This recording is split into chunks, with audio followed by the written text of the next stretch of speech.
Hey, and welcome to the Solid Verbal. Now would be a perfect time to consider subscribing. Yeah, that little subscribe button for year-round premium college football content. That's it. Here's the video. Enjoy. Subscribe. Welcome back to the Solid Verbal, boys and girls. My name is Ty Hildebrandt, that guy over there. The illustrious Dan Rubenstein. His pipes are back to about 88%, sir. How is Chicagoland this fine fall day? It's rainy, but because I try to get a run in, I try to get like my energy level up, the endorphins, the oxygen flowing. I don't know anything about modern medicine, but I try to run before our show, our preview show, because there's so much information to get through. I like to inject our nicknames, all sorts of fun into it, the best of my ability anyway.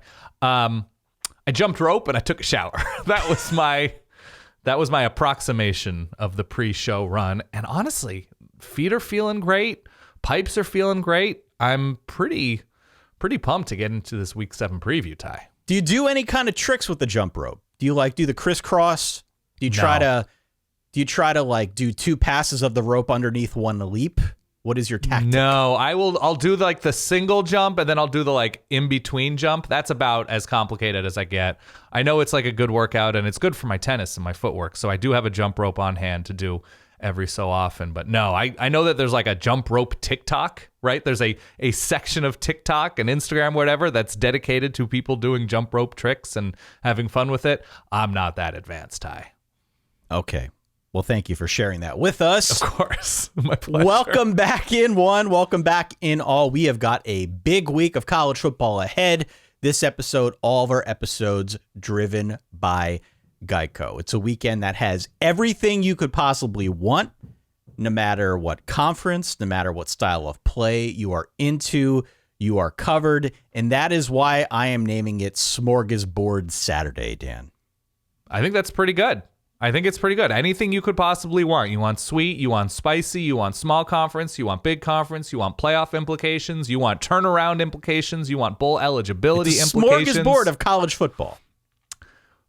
But does that point to narratives per se, right? You're just sort of looking at the what, not necessarily the how, why, where. You know what I'm saying? I do. I think you're being mainstream about it. You encapsulate a lot. But I think what I have in front of you, because this is how I look at this week, there are so many big games and there are so many implications, like I think you rightfully point out with Smorgasbord, so many implications about what you could be at the end of the year or what you could be in terms of a division champ or a conference champ.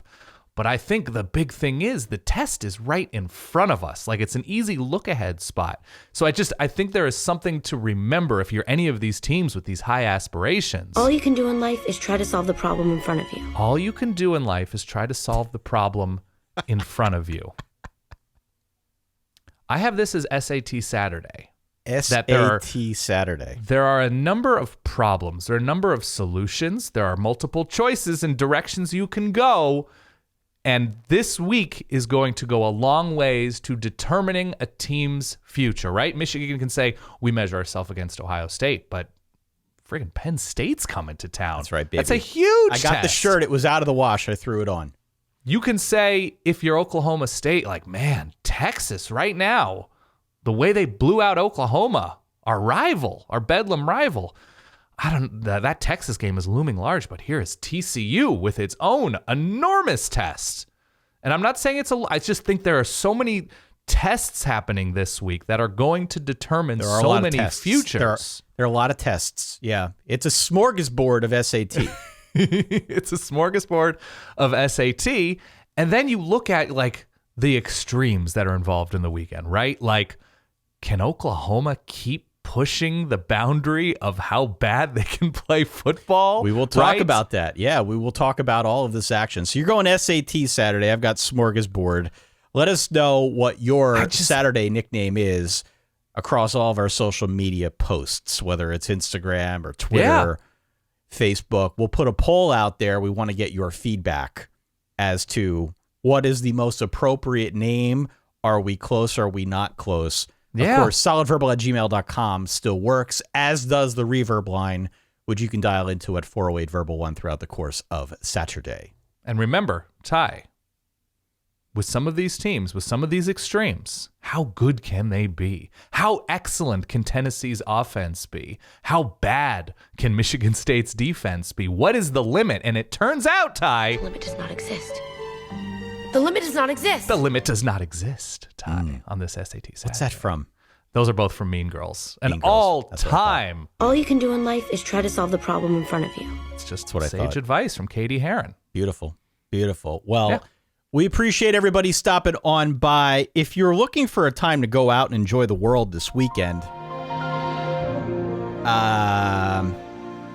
poor planning by you. Yeah, tough break. Very poor planning by you. I have no advice to offer. Perhaps our guy Connor on his Friday TV guide-ish post, The Solid Slate, will have some further wisdom to share because he goes into depth at solidverbal.com about which games you should watch and when, how you should go about planning out your day. If he had trouble putting together a window last week, as I know he did, he will clearly have double the trouble trying to put it together for this week because it's a jam-packed slate, whether it's a smorgasbord or an SAT or a solve the problem in front of you Saturday. We have so many big games to discuss here. I am so excited about week 7. It is finally here. Same. Shall we just dive right in? Let's dance. Dan, time, help. I need picks of the week. Picks of the week brought to you by our good friends over at verballers.com. It is our community where people will be talking about college football on our Discord server all throughout the day on Saturday. I would expect that we are going to be as lively as ever. Yep. Early access, of course, to the recap show. Sundays, midday. The rest of the world gets it Monday morning. Early access to preview shows. You are listening to this show the very same day we're recording this if you are a member at verballers.com. 12 p.m. on Fox. It's the big noon game. It is Penn State at 5-0. It is Michigan at 6-0. Michigan is a 7-point favorite, Dan. Be advised that I am delivering this analysis while wearing a Penn State t-shirt. Yes, of course. It comes from a place of extreme bias. So Yep. if you're listening at home and you're saying, this guy's a quack, Yep. he doesn't know what he's talking about, that could be the case. That could very much be the case, but I don't care. You know, we never claim to be the least biased podcast. We never claim to be the most accurate. Oh, I don't know how we could claim either one of those things with a straight face. And I, as of this moment, am still married to a proud Michigan Wolverine, which also that fandom encapsulates a certain chunk of my social life. I am a graduate of the Pennsylvania State University. I am picking Penn State to both win and cover. Okay. On the Talk to me road, why. in the big house, Yeah. no small order. But I put my money where my mouth is. I grabbed this line early on Sunday when I saw it at Penn State +8, excuse me. So I got a little bit more value perhaps than what's out there now, but 7 is the line. We're going to go with that in terms of our picks here. You and I have seen the same sets of numbers, and there isn't a lot that favors Penn State here. The numbers actually say this line is too low. Through that lens of efficiency metrics and SP Plus and things of that ilk, this one isn't even close. Right? I mean, the deeper you look here, it actually indicates that Penn State might be overrated. Have you seen the same type of analysis I from got that that. set of numbers? Yeah, it's hard to know because, I mean, what's Penn State's most impressive win? At this point, they went on the road and they beat Auburn. Has that aged especially well? No, but they did to Auburn what a really good or good team should do to Auburn at this point. Penn State as an overrated team does not fit my narrative, so I'm just going to skip it. I'm just going to skip it. Let me open a portal into the alternate timeline on Earth 2. Oh, okay. Well, you're explaining whether or not this is a pick for Penn State or doubting Michigan. Correct. I don't think Michigan can run it as effectively against Penn State as it has everyone else. And I think if that's the case, it has a domino effect, right? Because the whole offense is based on being able to run. Suddenly, if you can't do it as effectively, it puts more pressure on J.J. McCarthy, puts him in more high leverage situations. To be fair, he responded fine against Maryland when that was, a 1-score game early in the fourth quarter. Yeah. I'm just saying that eventually we're going to see a team that is able to put more pressure on him and showcase more of his youth, more of the fact that he is just a first-year starter. And I think that potential exists in a big way here against Penn State. I am aware that over here on Earth 1, Penn State is still quarterbacked by one Sean Clifford. And the running game, though better, remains inconsistent. I understand all that. Blah, blah, blah. Mm-hmm. I just really like this Penn State team. I'm going to go heart over head. I am going to go Penn State to win this one outright, 34-28, and get a big win in the big house on the road. Okay, so I don't especially like Penn State in road spots. We talked about, even when I picked Auburn in that game, that the recent data with Penn State on the road is not especially impressive. Penn State, if you are to believe all results, even though I sort of write off week one to a certain extent, they're a Purdue-ish program at the moment, right? That they snuck by Purdue in week one on the road. And that, I mean, it's aged pretty well. A healthy Purdue, I think, is a pretty good team. Michigan has played down to opponents. They played last year in State College, and Michigan snuck away with a win with an inferior quarterback, my words, an inferior quarterback and a more experienced defense than what they have right now. The higher level defense, considering Aiden Hutchinson's presence. The game returns to Ann Arbor. I'm going to underthink this one and say, at the end of the day, it's what is your Fat Joe? It's about trust. It's about trust, yeah. Yeah. You trust Sean Clifford to go on the road and beat a good defense, or do you trust J.J. McCarthy's ceiling at home with some of the more green elements of his game? I'm going to trust J.J. McCarthy at home a little bit more. And I think you're absolutely right that Penn State's defense is going to give him a number of issues. But if you were asking me to wager my own money, now, what is it at the moment? 7 points? 7. It's a touchdown? I still struggle with some of the lower Penn State moments. Especially on offense, that you don't need to be a superstar team to make them kind of one note on offense, that they still haven't consistently run the ball. We thought they turned a corner against Auburn. So if you're saying, okay, Michigan stopped the run, Sean Clifford, go score 30 plus points against Michigan in Ann Arbor, I just have my doubts. I just have my doubts about living on that earth too. So I'm going to go with what feels like a safer pick, especially if it's back and forth, that Penn State still doesn't have Excelsior, my nickname for a plan in close, huge, high-leverage moments, which they didn't have last year in this matchup. I'm going to need to see it first, so I'm going blue, -7. Totally fair. Totally fair. Like I said, it might be head over heart. Yeah. Heart over head. Yeah. But I'm going Penn State to win outright. Got to do it, man. Got to All do right. it. I'm a I grad. appreciate the pick. I do. Let's go over to the ESPN2 network, also at noon. It is Kansas at 5-1. It is Oklahoma at 3-3. 3-3. Man. Yeah. What a difference a few weeks makes. Holy cow.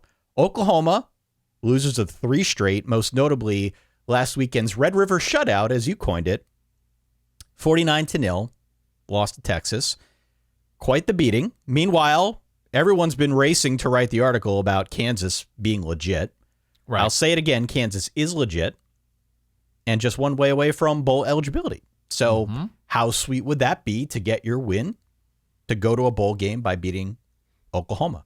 Yeah. Not so far away last year, if you remember the first half of that matchup. No. With Caleb Williams, nonetheless. Yeah. It does sound like Dylan Gabriel's going to be back this week, which is a huge boost for the Sooners. Last week's offense was, anemic. I don't know how else to phrase it. Yeah, of course. It was anemic. I don't suspect we're going to see that same version here against Kansas. We're not gonna. Also, Jalen Daniels' status is kind of up in the air. There were reports that surfaced on social media on Tuesday that he'd missed the year due to a separated shoulder. Jalen Daniels chimed in on Twitter and said, "Not so fast, my friend." Right. I don't know. Depends, I suppose, on where things stand. We will find out more as this game gets a little bit closer. Either way, through just an odd quirk in the universe, it appears Kansas has better quarterback depth than Oklahoma. And so whether it's Jalen Daniels or Jason Bean, we're going to see, I think, a pretty potent offense one way or the other. So good on them. Good on them. Agree. Do you want to bet on the team that has momentum and is basically playing with house money, Kansas Jayhawks? Do you want to bet on the team that is reeling with a new coach, taking on water, dealing with narratives, but getting its quarterback back, but getting its quarterback back in the form of Oklahoma. Dylan Gabriel playing inside linebacker? He playing the edge on defense? No, He's playing safety? He's not. And so there are a number of issues. The biggest one would be scoring more points than 0 that Dylan Gabriel helps Oklahoma, presumably, to accomplish and to overcome. I am still quite concerned. Dylan Gabriel, when he was on the field, led an Oklahoma team that lost to Kansas State 2 weeks ago. Did they not? 3 weeks ago? That's correct. That's correct. I don't know what Jalen Daniels' status is. It sounds like there's probably somewhere in between playing this weekend and feeling good and out for the year. So if he's out 3 weeks, if he's out a month, if he's out 2 weeks, this Kansas offense is not going to be as good. Oklahoma's favored by what number? Touchdown-ish? 9. 9? It's up to 9? It has ballooned to 9 points, yeah. No, I think Kansas is the move here. I just think there are so many issues right now that even if Oklahoma wins this game, I think it's back and forth. I think that's too many points. I appreciate the lens through which you are picking this game. Yeah. Here is something that I think is very important to remember. We're all about context on this show. Yeah. Per the SP Plus, Kansas is the number 41 team in America right now. Mm-hmm. Compared to where Kansas has been, that's a quantum leap forward. It could also be low. Sometimes these rating systems take a little bit to actually catch up to where a team really stands, but none of these systems are perfect. Not at all. This year, one way or the other, whether Kansas is 41st or 21st, story of college football. Story of college football. How can you root against Kansas? I can't. Sure. I can't. Celebrate the moment for Kansas. My fear, though, is that we are all prisoners of that Kansas moment. And maybe overlooking the fact that this is just an average team. It's hard to not compare Kansas to previous versions of itself, right, as opposed to other teams around college football this season. Right. And so I worry that this is just an average team with a good offense and a bad defense. That's what I worry about. We're looking past that because everybody is just punch drunk on the fact that they're not terrible the way they've been over the last decade. Can an average team score and potentially beat Oklahoma? Yeah. Hell yeah. Can they cover 9 points? Hell yeah, they can. Sure. Absolutely. But again, context is important to me. Oklahoma lost to 3 teams that I think are a lot better than Kansas, and they lost twice without their starting quarterback. Mm-hmm. I'm on Oklahoma here. I'm on Oklahoma. I think bounce back week. I think 49-0 was an eye-opener and left a mark. And they are going to be loaded for bear this week with Dylan Gabriel coming back. I think they're 10 to 14 points better. Give me the Sooners. Is there like a palette of new players coming in to play Give for me Oklahoma? The Sooners. Give me the Sooners. Truckload? Give me the Sooners. Enough of this Kansas talk. Oh, man. Okay. Kansas, the number 2 success rate or explosive play rate, in the country, and they actually do a pretty good job at stopping big plays. I just don't know what you see from Oklahoma all of a sudden changing. They have a common opponent in TCU, and Oklahoma demolished. Now, they lose Dylan Gabriel in that game. Completely demolished. Kansas, with its backup quarterback, mere seconds away from tying that game and sending it to overtime. I get it. Look, I get it. Say what you want. Okay. I'm going to take the points. I know it's a lot of trust on Jason Bean, and there's just a number of underlying things about Kansas that, like, an average team is good enough to beat Oklahoma, this version of Oklahoma. I know, and I said as much. But okay, you can't convince me 4 in a row. If you could fully eliminate your Kansas baggage and say Kansas football began this year in August, like if Kansas were James Madison and you don't have previous baggage and all they're doing is going out and competing and winning and look organized and are not crazy penalized and generate big plays and have promising quarterback play, and you measure that against the reality of what Oklahoma is in a vacuum this year with the first-year coach. Right. Does that change anything? Because there is a part of me that feels like you're saying in the back of your head, it's Kansas. Hey, it's Oklahoma. It's Kansas. It's Oklahoma. It's Kansas. But in that vacuum with this year's play, I just feel like there's different calculus at play. No, that's fair. We'll know a lot more about Kansas by December. Yeah. As we like to say on the show. I always like when you go through a bunch of stuff and then you go, well, time will tell. It's like, yes, of course, time will tell. That's what time's there for. That's what I want to do, or what I know. say when I want to move to the next game. I know. Which is Iowa State against Texas. Also in that early block, and we'll close out the early block talking about Minnesota on the road at Illinois. Iowa State is a 17-point road dog against Texas, Dan. Up from like 2 touchdowns, 15 points, somewhere in there is where it opened up. Yeah, Iowa State, I should add, is on a 3-game winning streak against Texas. Matt Campbell has had their number. Last year, he beat Sark by 23 in Ames. What's your lean? Texas. Yeah. 17's a big number, though. Is that scary? I want to take it in a vacuum. Iowa State's defense appears to be really, really good, and their offense can't generate points all that consistently. I also think it's worth noting that Texas is probably the first team that Iowa State's had all year that can test them downfield. They played a lot of pickleball teams. They played pickleball teams. They lost to Baylor. They gave up, 31 points to Baylor. Adrian Martinez, I think, is a good quarterback, but Kansas State has not, at all points this season, been going downfield successfully. Yeah.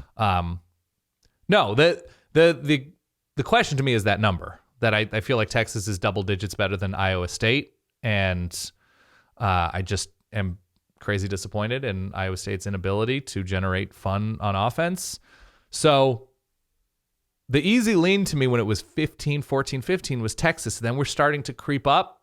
But if I can't make the case for taking Iowa State is like they're going to slow the ball down enough, but they don't even stay on the field all that often. No. You can look up their 3-and-out percentage. The pick is Texas here. We're going to both go Texas. I think I'm going Texas like 41-17. Yeah, we're both going to go Texas. Let's talk about that Minnesota game. Big Ten Network. Fascinating. Minnesota favored by 6.5 on the road. Minnesota is one of my bad mom teams this season. Is that a reference to the movie? No. Bad Moms? No. Okay. It's a reference to the 3 teams that I never picked correctly. Those being Minnesota M, Oklahoma State O, Mississippi State, the second M. I like that. Just can't get a read on any of these teams. I can't do it. I never can. I'm always wrong. I thought they were going to go undefeated into that Penn State game next week. Then they lose at home by 10 to Purdue, which I cannot explain. I don't get it. Meanwhile, you got Illinois, ranked for the first time in over a decade. Is it weird that I don't want to bet against Illinois right now? Is that weird? Because it feels weird, but it also feels right. Do these 2 words change your mind? Art Sikowski. They kind of do. Is he playing? Because it seems unclear as to whether or not Tommy DeVito's coming back.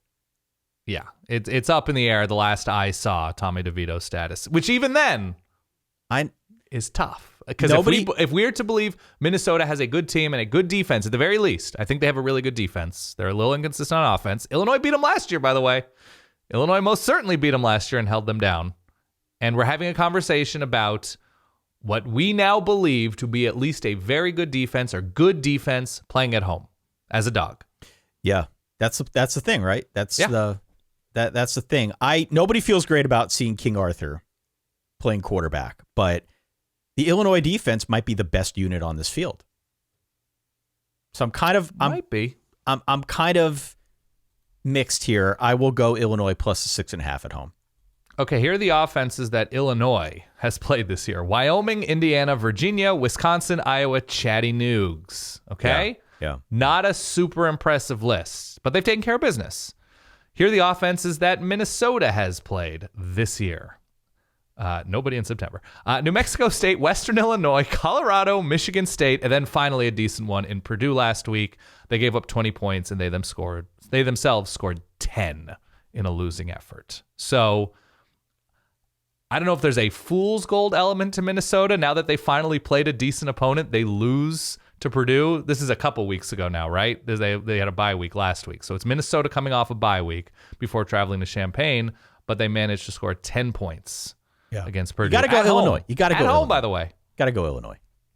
I'm going Illinois. I'm sticking Thank with you. my ethos of good defense at home as a dog. You left out the good quarterback part, though, didn't you? Time will tell. Afternoon block of games. Plan accordingly because there are some bangers here. 3:30 CBS. This is sort of the big end of the weekend. Alabama 6-0, favored by 7.5 on the road at Tennessee 5-0. Yeah. Enormous game here in college football in the SEC. Alabama's won the last 15 meetings. You got to go back 7 years to find the last one that was even close. For what it's worth, the numbers that I use, my kind of Tyalytics thing that I'm trying to make available on Patreon. Statistics. If I have the time, I'm trying to make them available on Patreon. The numbers that I have this one at Bama -2. Oh, okay. -2. I don't know if I totally buy that. Like all numbers, it's a guide. It's not the gospel, but it speaks to how much Tennessee's improved. And I don't think that should be overlooked in a matchup like this, where I believe game day is going to be there. They've obviously got a lot of momentum. We both think very highly of Hendon Hooker. We do have good intel on both teams after 6 weeks. I believe both teams can and will score here. Tennessee is not great against the pass. And Bama can exploit that. It's just to what end? I do think Bryce Young will be back. Right? It sounds like he almost wanted to come back last week. Likely, yeah. But they didn't let him because of the injury to his shoulder. My sense is that Bama's up for this game, that they're still better than Tennessee, but doesn't it feel like there's something missing from Alabama? Doesn't it feel like, from what we've seen so far, there's an extra gear to Alabama that we have grown accustomed to and yet have not seen so far this season?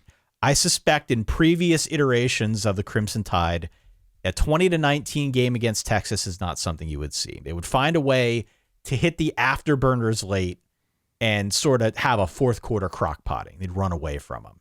Even in that A&M game that we saw, even with a backup in Jalen Milroe, you would find an extra gear and they would zoom past, like the yellow car in RC Pro-Am, my favorite analogy.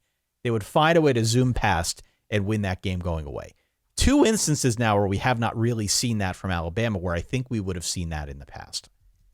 So my inclination is both teams are going to score. This is going to be close going into the fourth quarter. We've seen Alabama in road spots now where the game is a little bit closer than expected.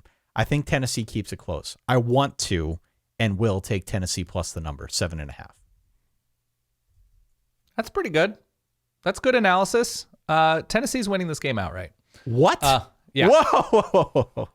Okay. Tennessee's winning this game outright, which is not a controversial take at all. It's not.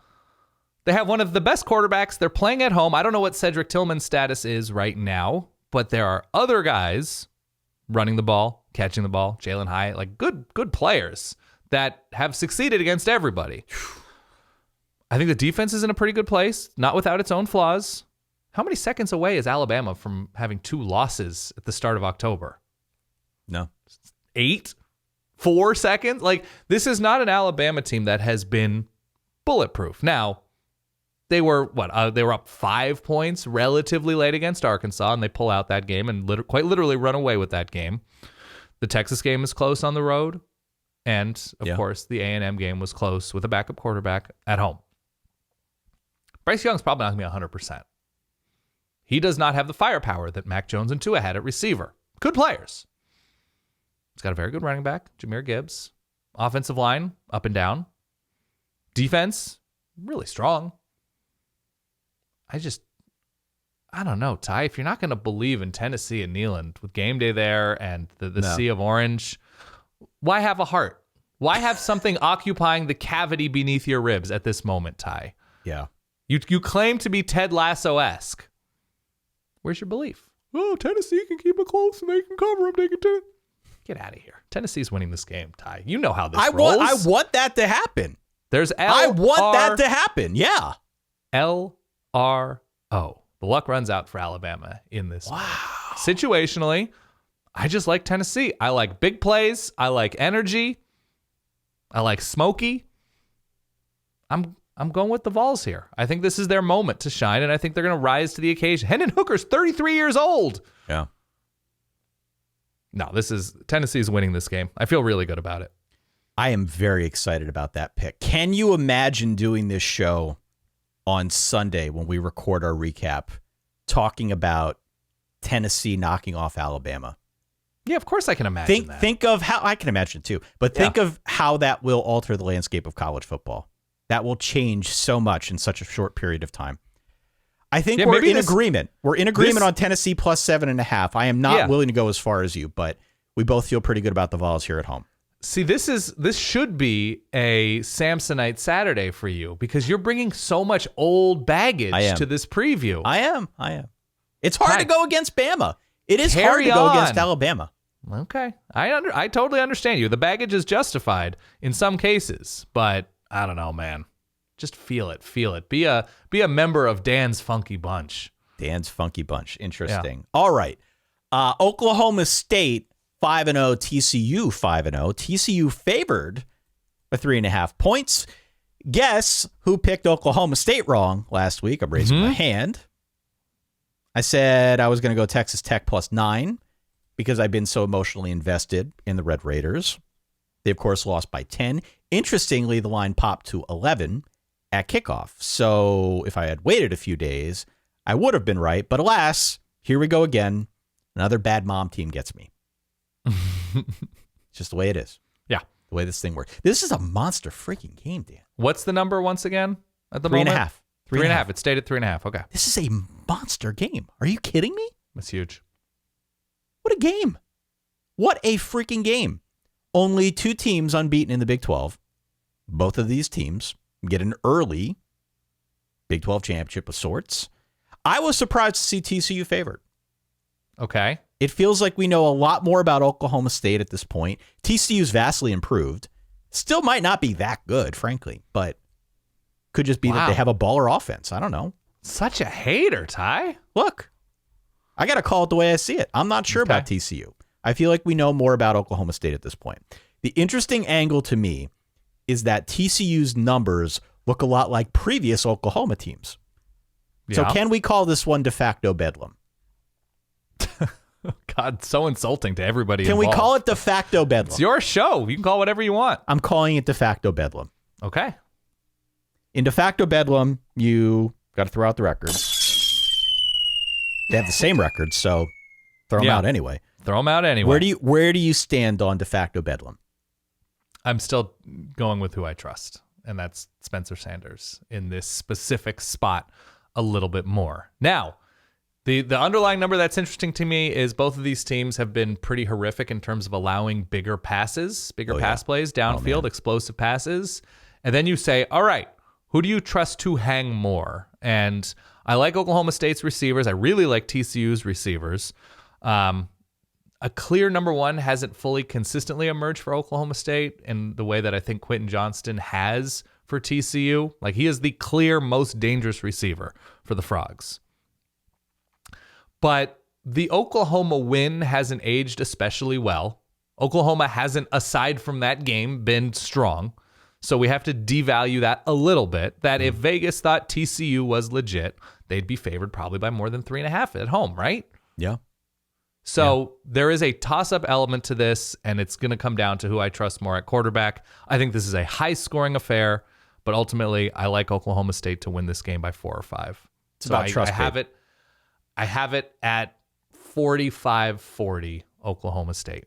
Yeah, it's about trust, babe. Yeah. It's about trust. I don't know what we have with TCU yet. That's sort of my hesitance. I think you're speaking to it. I'm not sure they're good. They're better. They can score.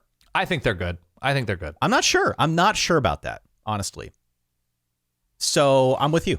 I'm with Oklahoma State going bad mom team. But so some of the numbers that convince me that TCU is good is they're one of the surest tackling teams in the country. Right? It's effort, it's execution, it's teaching. I appreciate that after the calamity that was the TCU defense last year.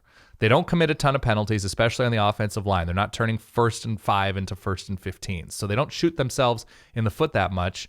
Also, they're I think 100% against the spread. Yeah. That's the case for. I don't think a team like TCU is going to be 100% all season long. That they're performing well, they're outperforming expectations, external expectations. I think they're a good team. They do the things that good teams do. I think Oklahoma State is just a little bit more seasoned and a little bit more trustworthy, even on the road. So, I mean, pokes. The case against TCU is that as one of the most explosive teams in college football, eventually they're going to run into a team. I don't think they're going undefeated. Eventually they're going to run into a team that can stop them.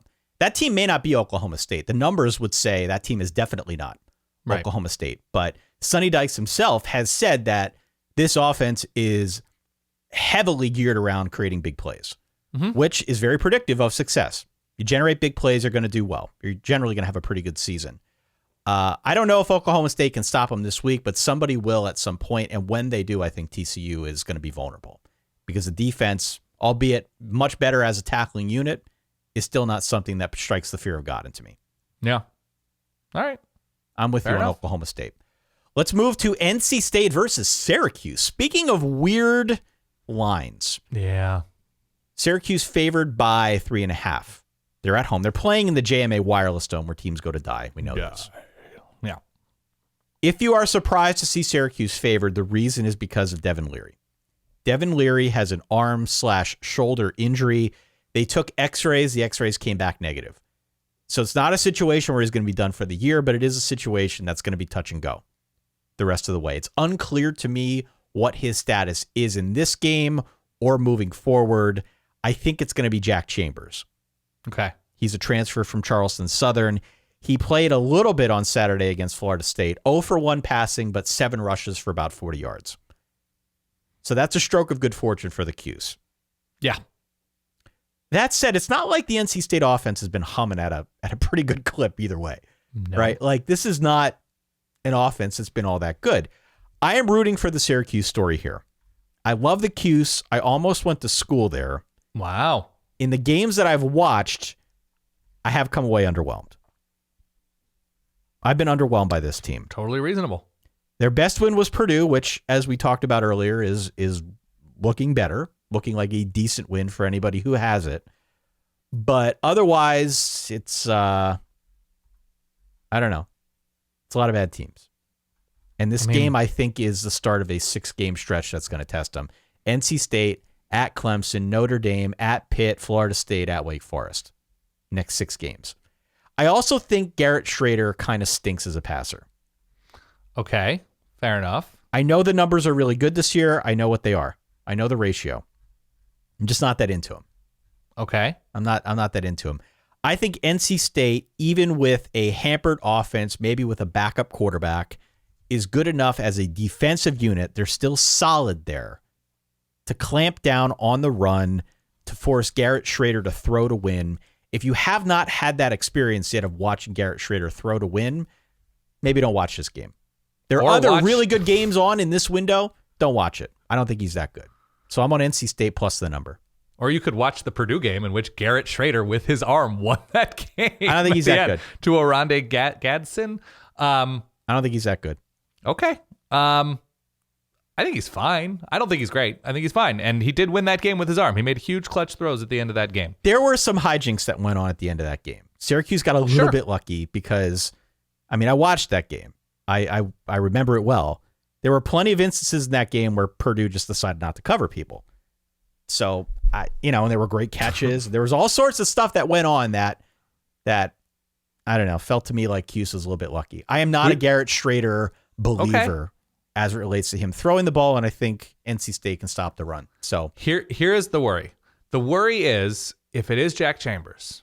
Don't know Jack Chambers. Couldn't spot him in a Hudson News. Hope for the best for Jack Chambers. If NC State's passing attack with a healthy Devin Leary was, we can agree, disappointing.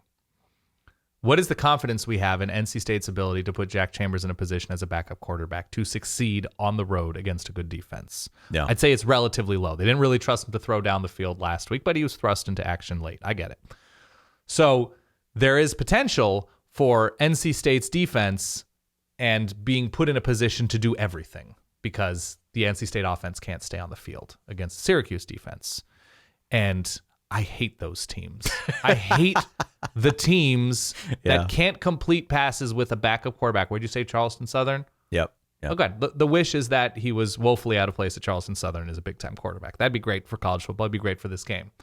I'm just not into it. I'm just not into that storyline. And if you're telling me a fully realized Syracuse against a hampered NC State is the situation in central western New York, wherever Syracuse is, I'm going to go with the Cuse. I'm going to go with the Cuse with more ways to win because they don't have the catastrophic possibility of having no offense and the defense slowly wearing down because they can't get off the field. Okay. So I'm going Cuse here to win by a touchdown. 3 other really quick games in this afternoon window to pay attention to. 3:30 ESPN, we got Arkansas minus 1.5 versus BYU. BYU at home, game at altitude in Provo. KJ Jefferson has been cleared. He is good to go. These teams are very similar on defense. I think the difference here is that Arkansas can run the ball. That's proven to be a pretty successful formula against BYU. So I like Arkansas an awful lot here. Minus 1.5. That's my first lock of the week. Lock of the week. A much needed win for Arkansas. Lock it up. No. BYU, dude.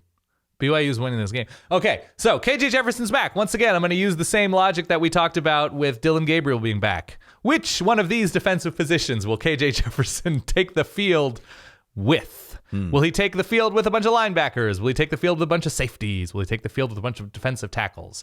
BYU is going to go straight at Arkansas. The game's at altitude. You know I love my altitude, Ty. You know I love my altitude. I know how you feel about altitude, yeah.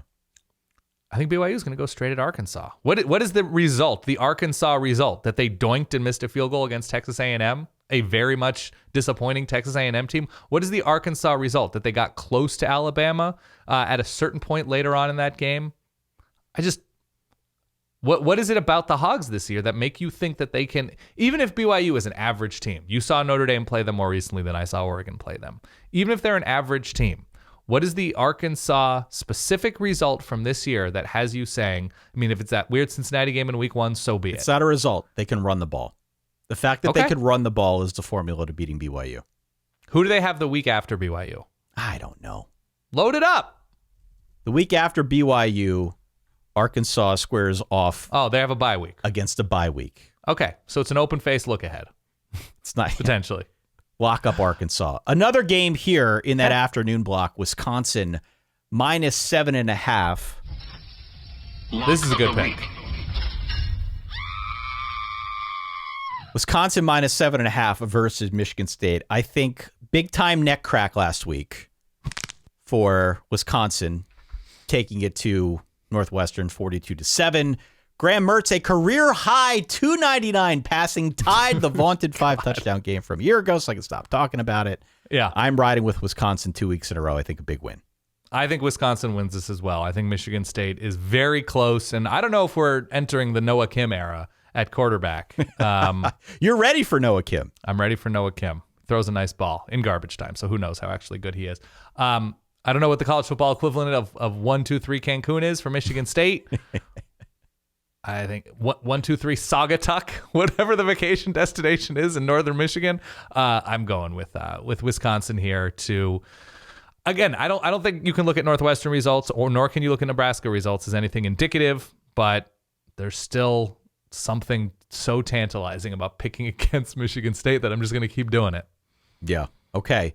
Also, I'm just going to call this out. I wanted to give it a shout out, but please. James Madison favored by 10 on the road at Georgia Southern. The Maddies are 5-0. Wanted to give a shout out to Todd Centio, their quarterback. He's got a 15-1 touchdown to interception ratio. Yeah, you got that Temple DNA, that Colorado State DNA. Yeah. Yeah, I like JMU here as well. It's just I hope they get some sort of exemption or something to the bowl rule. Some waiver. It certainly looks like they'll be bowling in their first year, but yeah, they need something because otherwise that's a tragedy, as I like to say. That combination, tragedy and travesty. And last but not least, let's go to the nightcap. Okay. We got some big uns here at night that I am very excited about. A bunch of games to go through. We have to start with USC against Utah. We have had this circled for a while. It is the 8 o'clock Fox game. It is at Utah. If USC gets over this hump, there's a chance they catapult Clemson and get into the top 5, maybe even the top 4, depending on what happens in front of them. Mm-hmm. Utah, I believe, is favored here because they've got the guys to match up with the dudes that USC has out wide. The caveat is what we saw last week. The caveat is that UCLA ran all over Utah with Zach Charbonnet. There is a chance we see the same type of thing from Travis Dye, the Oregon transfer, who's having a really good season. Mm-hmm. But USC runs a much different offense. It's not exactly apples to apples. That is the biggest X factor to me. Utah, I think, has the pass defense to match up with the guys that Caleb Williams wants to throw to. They're a very good pass defending unit. Up front, can they stop Travis Dye? How much of the USC offense will be predicated around Travis Dye and the rushing offense? That I don't know. That I will turn over to you to get your expert analysis on, being the Pac-12 aficionado on this here Solid Verbal podcast. But for me, the running game is what I am trained in on. I need to know more about that, Dan. Yeah. It's another example of Samsonite Saturday. Just because we feel good, you and I speak for the both of us, we feel good that Utah is still a pretty good team. There's no real specific evidence in terms of their results this year, losing to Florida, losing the way they did to UCLA. I believe, with not a lot of confidence, that USC is a slightly better team. I do. I think USC is slightly better than Utah because of the degree to which Utah was pushed around last week in a game that, if they were a good team, if they were a true threat to be a top 10, 12 team, they would have beaten UCLA. UCLA came out and wasn't scared of the Utah defense at all. And I don't know if it was an absence of star linebacker thing for Utah. I don't know if it was the sort of the nature of the turnovers for Utah, Cam Rising throwing into coverage, the bad fumble that was returned to the goal line. But UCLA kind of did whatever they wanted to do on offense against this Utah defense. And I think if USC's smart, you're right, they'll just run the ball straight at Utah. They had success. They've had success running the ball this year. And UCLA certainly had that success against the Utah defense. I'm also just not that sold on USC's quality. Like, I think USC is a good team. I don't think they're an excellent team. I don't think they're a top 5 caliber team. I think the number is they've recovered literally every fumble that's happened in a USC They're plus game. 14 in turnover ratio, which is incredible, right? That speaks to coaching on some level. That speaks to effort on defense. I mean, everybody would be crazy to not want a plus 14 ratio, but the question is that sustainable? How much of that is luck? And Bill Connolly, some of his luck numbers indicate that USC's been very lucky when it comes to turnovers. So you can be lucky and good, though, right? Absolutely. You can be a strong I don't team mean to diminish what they've done, but that's a pretty big number. So the question to me is, when USC's offensive line breaks down because Caleb Williams is in the pocket too long on 3rd and 8, are Utah's pass rushers able to tackle him, or is Caleb Williams able to squirm away like he's been able to do against teams like Washington State and Oregon State? Is the quality of Utah's tackling in USC's backfield better? We know Rice Eccles is a dangerously electric place to play for visiting teams. Maybe that's my own Samsonite Saturday baggage from watching Oregon attempt to do it last year in both Salt Lake City and then a couple weeks later on the road, but it was both on the road in Vegas in the Pac-12 championship game. Rice Eccles is a really difficult place to play and win. This is the game of the season in Salt Lake City. The fact for Utah national and Utah championship. fans. Situationally, I'm going Utah here. I'm going Utah here because of Rice Eccles, because I think they have the more seasoned quarterback. I think Caleb Williams has a higher ceiling than Cam Rising. But I think, again, situationally, I think Caleb Williams is going to be phased. And I think there are going to be a couple short fields, like he's going to float one or he's going to throw it to Clark Phillips in the wrong moment. I'm going Utah here. You said minus 3.5? 3.5. Utes, lock of the week. Wow. Yeah. Lock of the week. Yeah. See, I feel a lot better that you would lock up Utah because most of what you said tracks with how I feel. I also feel like USC is probably a little bit of a better team. Yeah. But it's close. And I do worry about USC being able to stop the run, but I don't think it's apples to apples. Right? UCLA is built around the run. That's what they do. That's a Chip Kelly system. USC is not. USC is built around Caleb Williams and getting the ball out to Jordan Addison Mario or Mario yeah. Williams. That's what they do well. Travis Dye, I think, is a beneficiary of that. If Utah has the guys out wide, and I believe they do, to contain to some extent that USC passing attack, maybe. If Travis Dye's more of the focus, yeah. I don't know. I don't know how I feel about that. It's just a different circumstance. I'm actually pretty convinced USC is a better team than Utah in this moment.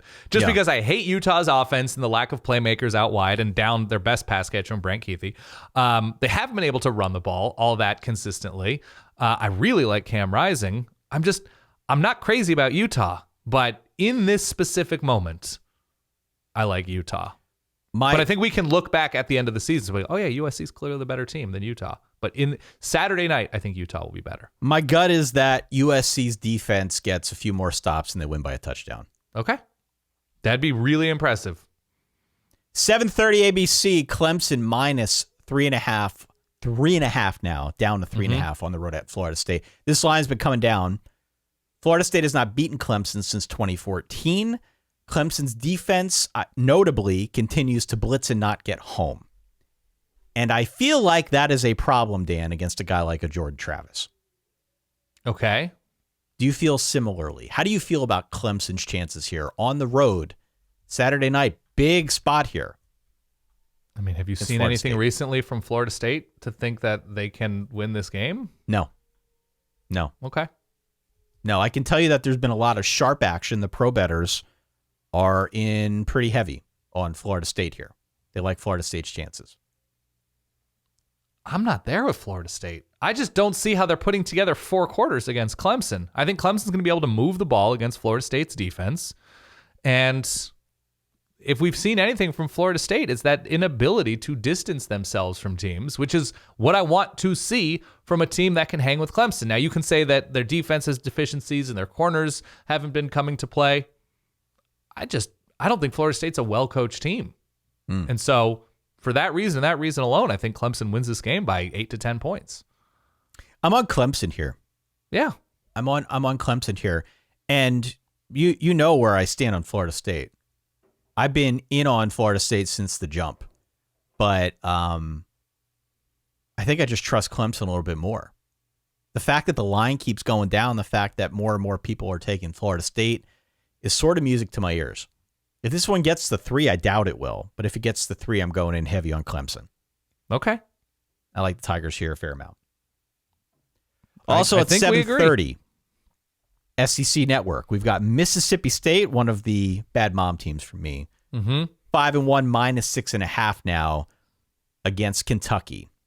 Will Levis has returned to practice. He sat out last week's game against South Carolina. That was a game that they lost.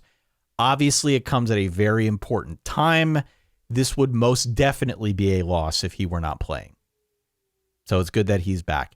As it stands, though, By the way, just because he's at practice doesn't mean he's starting this game and just not playing this game. Like, he's at practice. I think he's coming back. Okay. I think he is playing this game. He had a boot on his foot last week.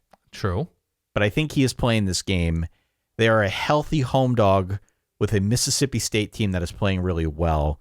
The line has dipped under 7 points where it was originally when I put this doc together.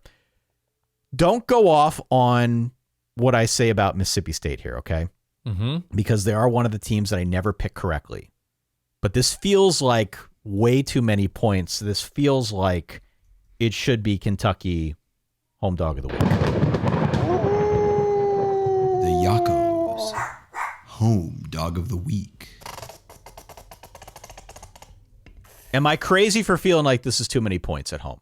No, you're crazy for jacking up the audio on your sounds. Holy hell, did that explode in my ears. You're selling that. No, you're not crazy because a healthy and realized Kentucky team, which they very much were not, against South Carolina, which, by the way, Will Levis or no Will Levis, South Carolina kind of ran all over Kentucky, did they not? They did, yeah. Not that Mississippi State, and that's their goal, but they actually do run the ball decently well when they choose to. What is the Kentucky result this year? Right? Like, they lose the game late to Ole Miss as Will Levis goes down, obviously, but having the fumble issues. Beating Florida is fine. Florida seems to be an okay team, but nothing great at the moment. I think I'm going Mississippi State here. And I'm leaning into the underthink here. Because, again, if Will Levis is back, he's not going to be 100%. If Will Levis is not back, then we're getting Kentucky from what they were last week. I think the potential there is higher for Mississippi State to win in multiple ways, in multiple situations. So I'm sticking with State. This is not a money game for me. Okay. Unless it goes to 7. If it goes to 7, then I'm going to start getting interested. But 6.5, I will just say that I'm picking Kentucky plus the number. I like the fact that they're at home. Also, in the nightcap, we've got North Carolina -7 versus Duke. Lock of the week. You love your Dukies? 3 dragons here, Dan. I like North Carolina. Okay. I actually really love North Carolina as well. Potential for letdown after that late emotional win against Miami last week. Yeah. I mean, rivalry game here, which, for whatever that's worth, in a Duke-North Carolina football matchup, we can note, North Carolina is a flawed team. Mm-hmm. They're a better team than Duke. I actually think North Carolina is pretty good. And we're going to talk a lot about their defense, and we know that their shortcomings are pretty well publicized at this point. And Duke's been a good story. I don't want to discount what Mike Elko has done. They are playing better defense. We like Riley Leonard. There's a lot to like about the Dukies.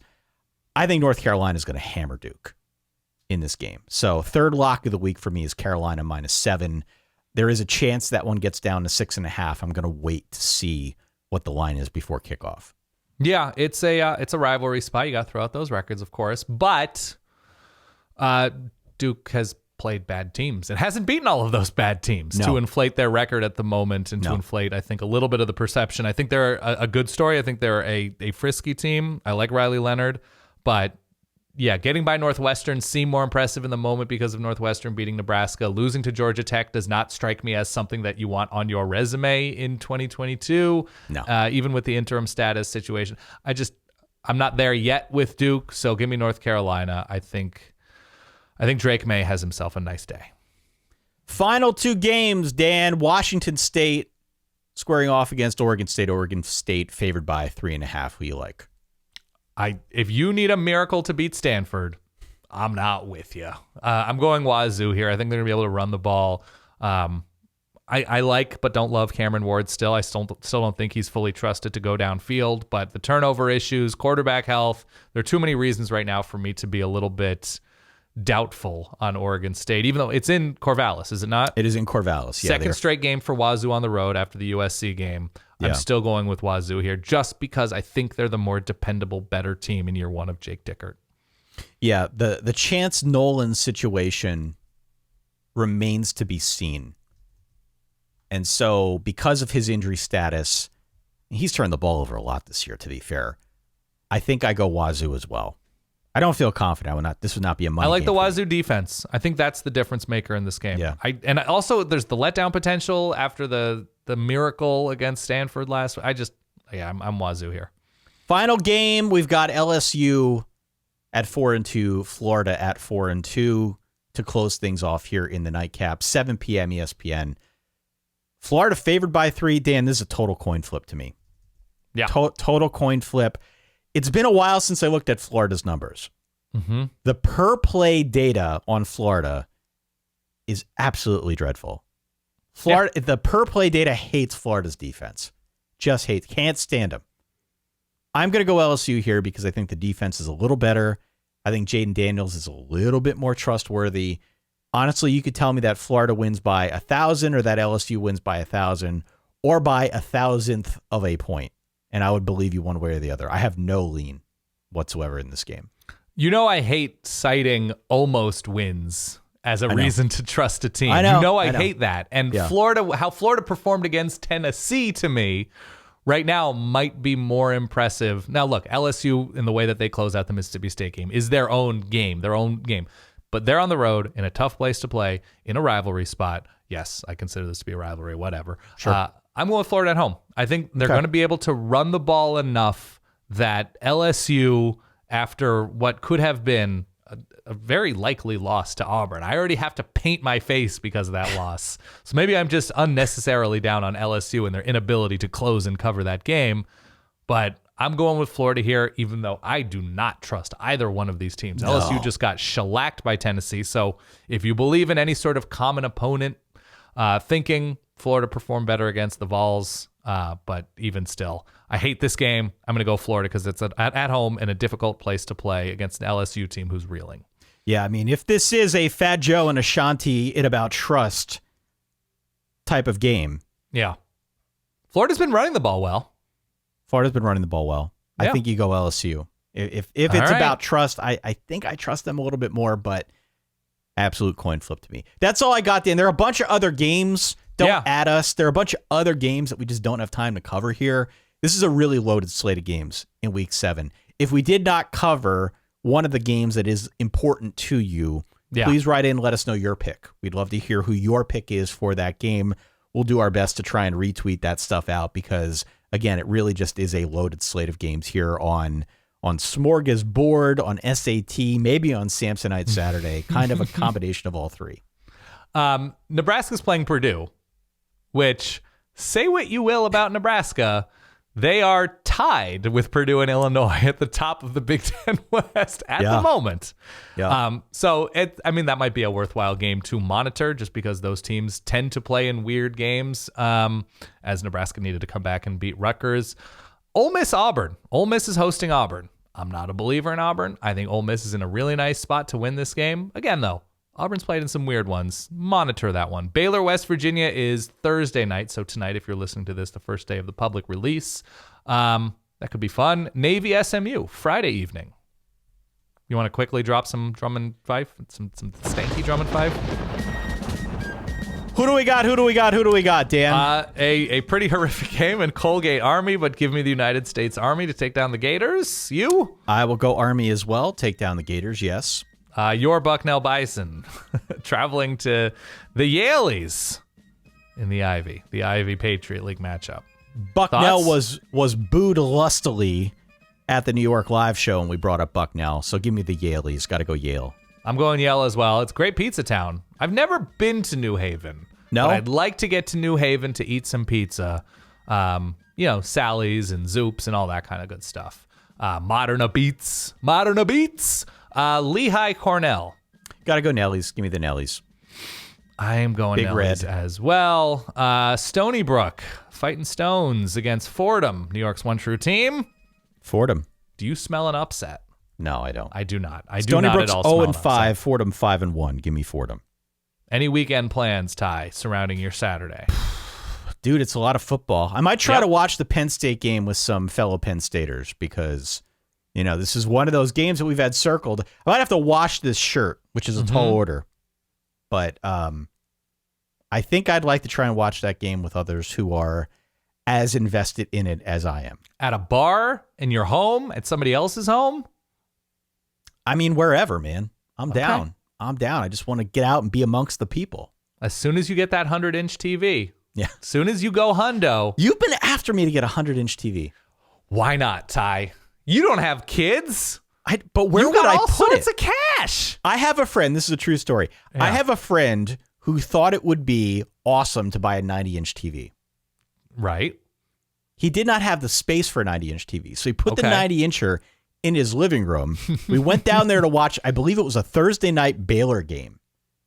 I went down to watch it. I was like, you got to move. You can't. Yeah. This is too much TV for the house. He sold the TV. It was way too much TV. So there is I know everyone always says go bigger with the TV. What do you have now? 65. Okay, so let's go incremental. Let's go 80. No.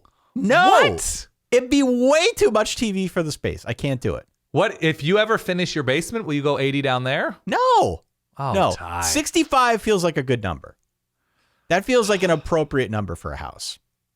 I hope that somebody out there has at least an 80-inch TV and uses it to watch Ty's face on YouTube.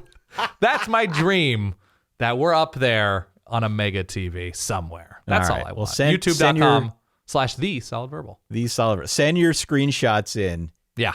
If you are in that minority of folks who have mega TVs, but it's too much for me, man. I can't do it. Do you have the inflatable projector screen in your backyard? Have you done that? I have not. I have a friend who does. You could do that. You have a backyard. You have a patio. I'm not into it, man. Not into it. I know. I don't need the mega projection screen or the mega viewing screen to be happy. All right. I'm hopeful for you. Solidverbal@gmail.com as always is the email. If you have comments, if you something you'd like to say, let us know. You can find us, of course, all across social media. Write in.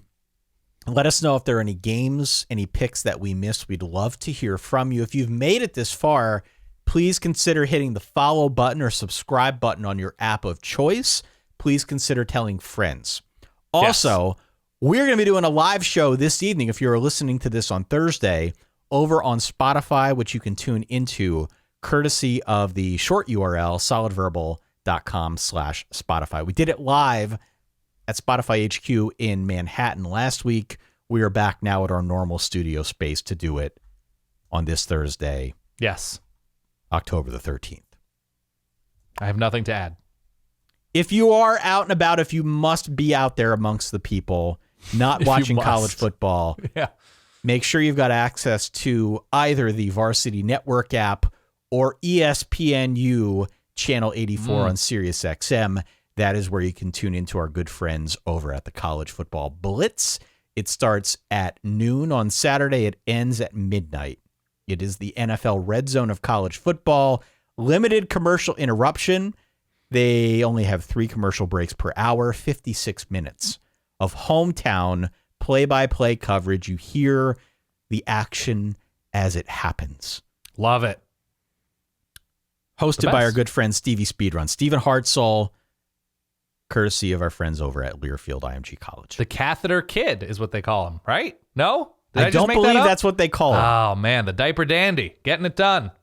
All right, catheter kid. He's not going to like that. He's not going to put that on his Twitter bio. The worst boxing nickname we've ever broached on this show. Dan, enjoy your weekend. Hey, you too. For that guy over there, my good friend, Dan Rubenstein. For myself, Ty Hildenbrand. Thank you so much for downloading, listening, supporting the show. Enjoy your SAT smorgasbord Samsonite Saturday. We will talk to you all after week 7. Stay solid. Peace.